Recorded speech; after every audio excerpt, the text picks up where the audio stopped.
what am I gonna do tonight? I have so much shit to do. I guess we'll work on this. I gotta get this transmission apart. So this is what we're gonna work on.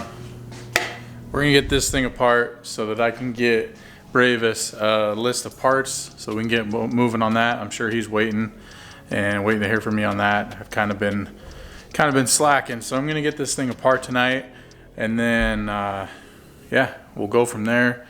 I still got some stuff to do on the S10. I built a little support on the front of the hood to put a couple more fasteners in. Driving that thing with that fiberglass hood at like higher speeds, like say 60 or so, you can see the hood starting to kind of want to lift up. The air was getting underneath the front edge there, so I added a little support, made some like Zeus fastener little thingies on the front there, but I got to finish working on that, finish doing some welding on that, and then I don't know, the list is endless of stuff that I want to get done before LS Fest. So let's get this transmission apart and then we'll go from there. So let me catch you guys up if you missed my last video. This is a Powerglide transmission that I'm going through for Bravis over on the Deadbeat Garage YouTube channel. So if you haven't already, go check them out. Alright, so first off, this is not the best table to be doing transmission work on, obviously, because you can see there's a bunch of holes in it. But I got my bucket under there, hopefully I'll catch most of it. I guess if I'm gonna be starting to doing a lot of transmissions, I'm gonna have to invest in like a teardown bench where it like funnels all the fluid to one side and runs down a trough into a bucket. But for right now, this is what I got, so this is what we're gonna use. I got plenty of rags to clean up a mess if I have one. All right, so I feel like I need to put this in right here. I am not a professional. I do not know everything about transmissions. I am just learning as I go. So I might say some things wrong. I might have some things backwards. Just chill, all right? We're learning together. We're doing this as we go. Just chill. And then I think we're gonna start with the tail housing and check and see. So some of these transmissions, I think from the first year, about 63 or something like that, till 67, somewhere around there, I could be wrong. They actually had a front pump and a rear pump. So two pumps on the transmission. That way you could actually push start the car. And like I said, after about 67 or so, they did away with them and they're not needed. So if this is a rear pump model and the rear pump is still in there, we're gonna have to get rid of that, do some modifications to get rid of it basically, because we don't need it for where we're going.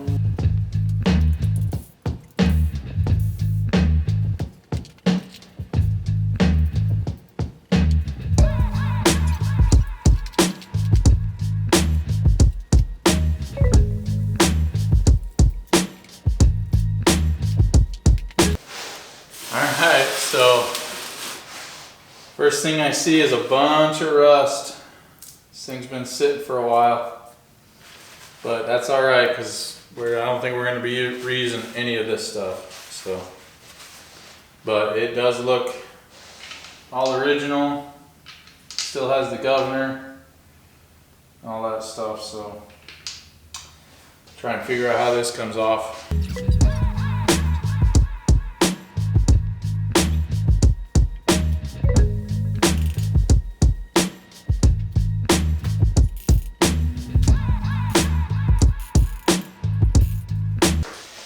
Alright, well, shame on me for filming without getting a fresh battery to start with, but got the back of it off, and this is a rear pump transmission. So you can see back here, it's got the pump gears, so all this is going bye-bye. There's a piece that you buy that basically deletes all this stuff, so won't be using any of that. And then also there's going to be some modifications we got to do to the case in order to delete that, so, but we'll worry about those later.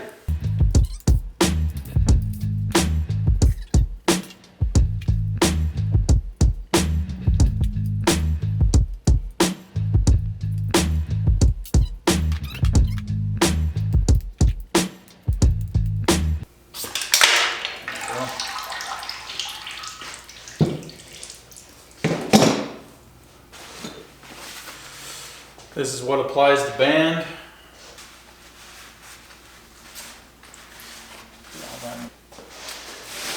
So then on the other side of the servo, you've got your adjustment screw for the band. So this is basically the pin on the other side of the band. So you think of a band, you know, coming around, servo's applying here, you've got an adjustment screw on this side. And that's what is over here. So we'll thread that out, and from what I've found, stock, these are a weak link, so definitely gonna upgrade this one as well. So basically, from what I've researched, is if you're gonna do a Powerglide and you're starting with a core, basically you're gonna take the core, fully disassemble it, take everything that came from the factory and throw it away and upgrade it. So I don't know why Powerglides are so popular for that reason. You basically just use the case, and even the cases on them aren't that great. They tend to crack up here. So I don't know, we'll see how it goes though. Guys love their Powerglides. There's the adjustment pin.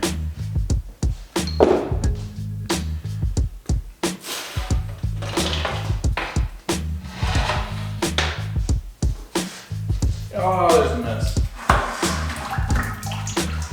That sound reminds me, I got a tinkle. Alright, back to it.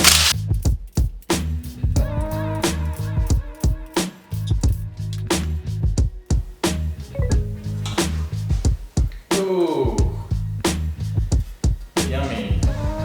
That is yummy.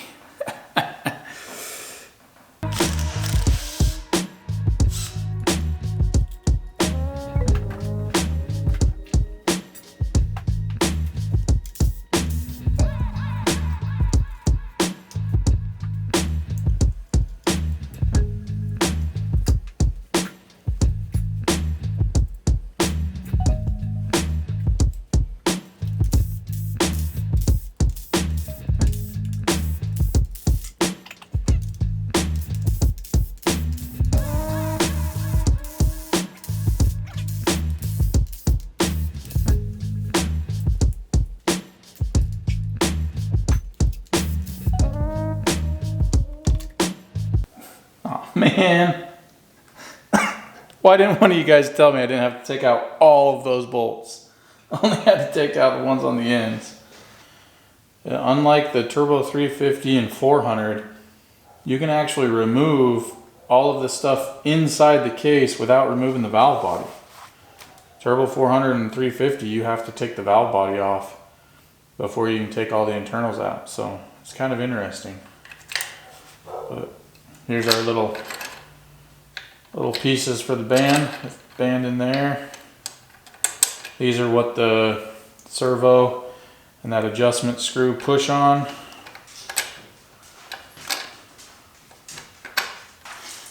Hey, what are you doing out in there making so much noise?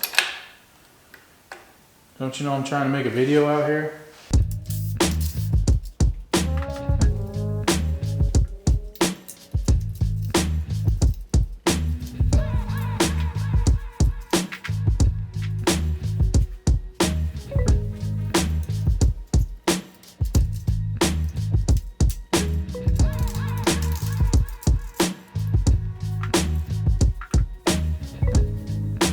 Alright, so now all that's really left is getting this pump out and all the internals out. So let's do it.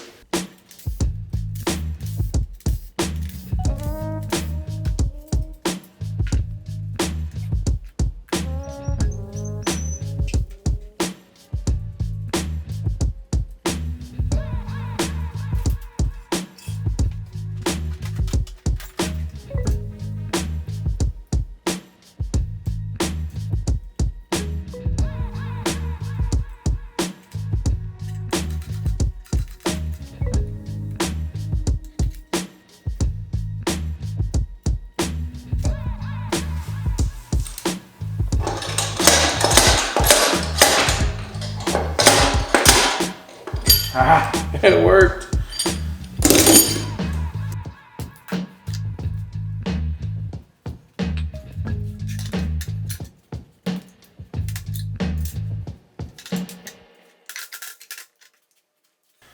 Yeah, so if you guys watched Bravis's video over there on Deadbeat Garage, you noticed us talking about the two different types of Powerglides that came from the factory, the 182 and the 176 gear ratio, and one was more desirable than the other.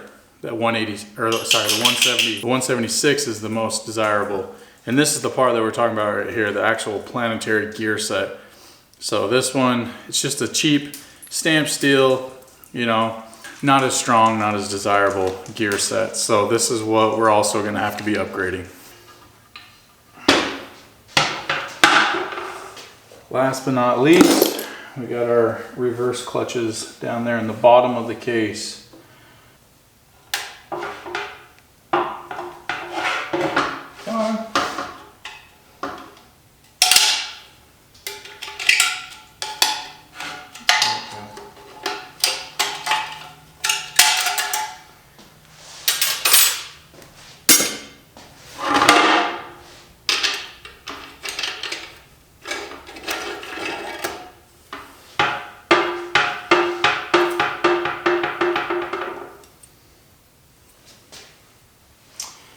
Yeah, this thing's definitely been sitting for a while.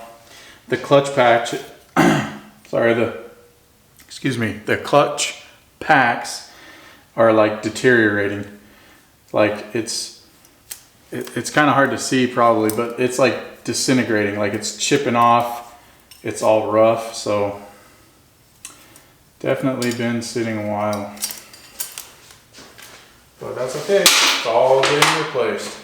Now the only thing really left that I got to do is so in here is the reverse piston, basically the part that hydraulically applies the reverse clutches. And it requires a special tool to get this out. So I'm either going to have to make something or buy the special tool to get that out. But we definitely need to get that out before the case can get cleaned and before we go back together, because there's O-rings and seals in there that we got to replace, because I'm pretty sure that they're hard and brittle and they'll just fail if we don't. So, but I'm not gonna do that tonight because obviously I need a special tool. So let's kind of go over, let's look through these clutch packs and kind of see what we got. All right, so let's take a look at these forward clutches here. So these are the clutches for first and second gear. Basically to get high gear, this band applies to the outside of the drum, which stops it, which in turn changes the gear ratio, and you get high gear, aka second gear. So again, from the factory, all this stuff is not the best. Oh, there's what they call the wedding band. That's basically a bushing that rides on the input shaft. So, a wedding band. So anyways, back to what we were saying. So this is just a cheap cast iron or pot metal. I can't remember exactly what this is made out of, but this will fail if you're putting anything more than probably 300 or 400 horsepower to this thing. Let's see how many clutches we got in here. From the factory, there was different number of clutches. So we got 1, 2, 3, 4, 5. So we got a 5 clutch pack. And look at these things. These things are just toast. This is definitely why the car was parked. There was some serious heat in these. Look at that. You can kind of see what I was saying, the clutch material. Oh, and that's like, I don't know if I'll be able to see how it snaps. It's like concave. Yeah, these things were super overheated. So this thing was slipping, and guaranteed that's why the car was parked. So more than likely inside here, this piston, there's probably a bad seal. So fluid pressure was bleeding off. It wasn't able to apply the piston fully to the clutches and just burned them up. But let's see if I can get this off. with maybe some homemade tools. Hey, chill. I know what I'm doing.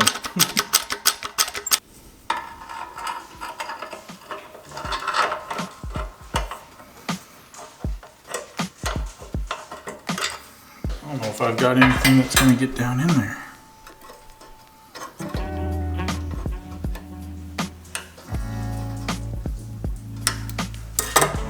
There we go.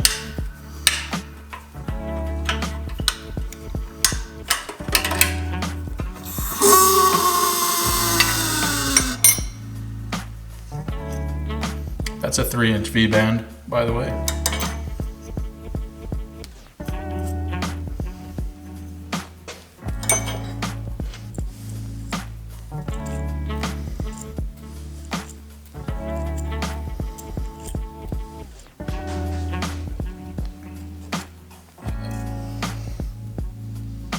I don't see any nicks or cuts in it, but it is fairly stiff. So maybe they just ran it low on fluid. But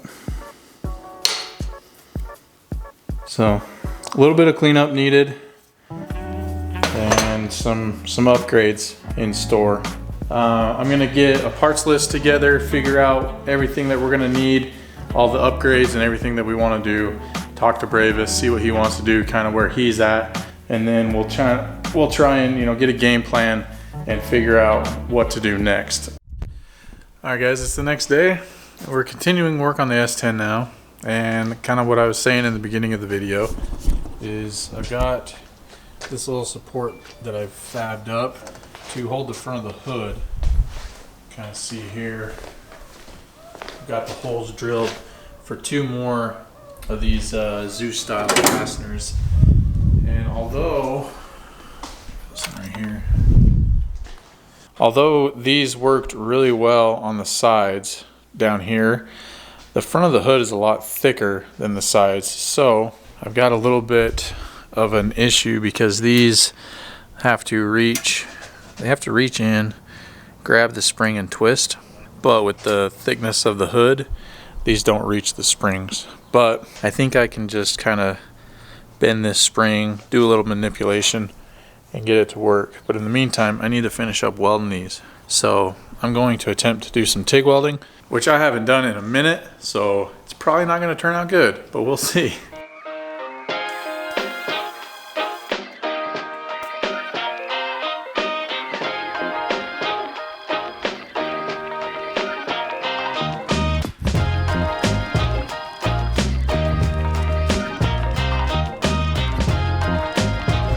Gust of wind there, doesn't know.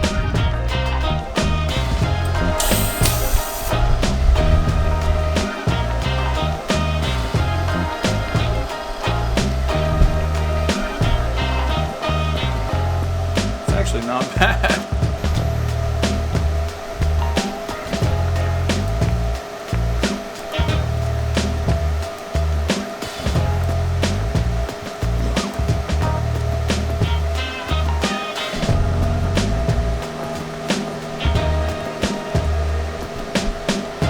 Well, I forgot to hit record on some of this, so I'll just show you. Got it all welded up, turned out pretty good. Not gonna lie, I'm pretty happy with it. For my first TIG weld in probably, I don't know why my camera won't focus, but it's my first TIG weld in probably 3 or 4 months. But got it all welded up, so now I just need to mess with the springs.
All right, well, I think that about does it.